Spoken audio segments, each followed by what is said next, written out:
with Mike Scott, giving us a movie review because this is a big weekend for movies. Yeah, it's been a dismal couple of weekends after Thanksgiving. Finally, Hollywood kind of gets its holiday groove on, starting to unroll the holiday slates. We're going to get good movies from here through the end of the year now. Yeah, that's how you know it is the holidays. Once you start to get some of those big blockbusters, it gives us something to do over the holidays. Yeah. Exodus, Gods and Kings. Yeah. I guess that's going to kick things splash. off. That's going to be the one that's going to win the box office this weekend. It's finally going to topple The Hunger Games from its purchase. The Hunger Games has been top of the box office for the past 3 weeks. So this is Ridley Scott's take on the biblical story. Exodus, Gods and Kings stars Christian Bale as Moses, of course, leading the Israelites out of Egypt. You know the story. Sure. And he does his best Cecil B. DeMille impression here. You know, if Ridley Scott does anything, he knows spectacle. He knows how to make it big. He knows how to make it eye-popping and dazzling.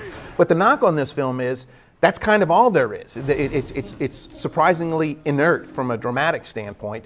But, you know, if you want that big biblical epic, that oversized biblical epic, there it is. Okay, right. So it's just kind of your traditional take with a whole lot of special effects. Exactly. Okay. It's nothing if not a big movie. All right. And so what else do we have? We have The Great Invisible? The Great Invisible is, this is you might remember this when it played at the New Orleans Film Festival in October. And now it's going to get a week-long run at the Britannia. They're actually doing something pretty cool. They're going to have a documentary fest, basically.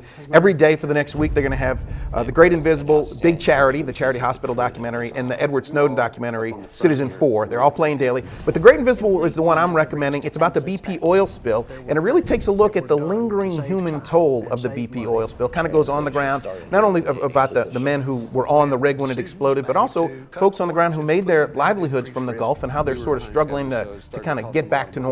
Wow, that will be a very fascinating watch. It is. And in some ways, you know, painful to see just the whole process, how this all unfolded, and really how far we've come since 2010. Absolutely. It also gives sort of an unsettling look at America's energy policy. It sort of uses the BP oil spill as a springboard to look at America's energy policy, and it's sort of a troubling view. Sure, I'm certain it'll raise a lot of discussion and of particular interest to folks around here. Absolutely. Right. Okay. 61 Bullets as well.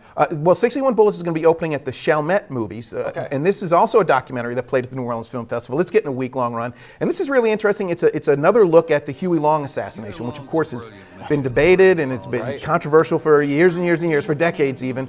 But what makes this one interesting is they sit down with Carl Weiss Jr., who is the son of the man accused of killing the governor, and so you get his unique perspective on what it was like, not just growing up as the son of a man accused of being an assassin, but growing up with that man's name as well. So it's an emotional movie, but it's also fascinating. It's interesting for anybody interested in Louisiana history. That's a good one. Wow, and you know, when you think of both this one and The Great Invisible, you know, a lot of local ties, which should make it very fascinating to watch. Absolutely. All right. What else should we be looking for this week? Another one that folks are really going to enjoy, I think, is Top 5. This is a movie that's written by, directed by, and starring Chris Rock.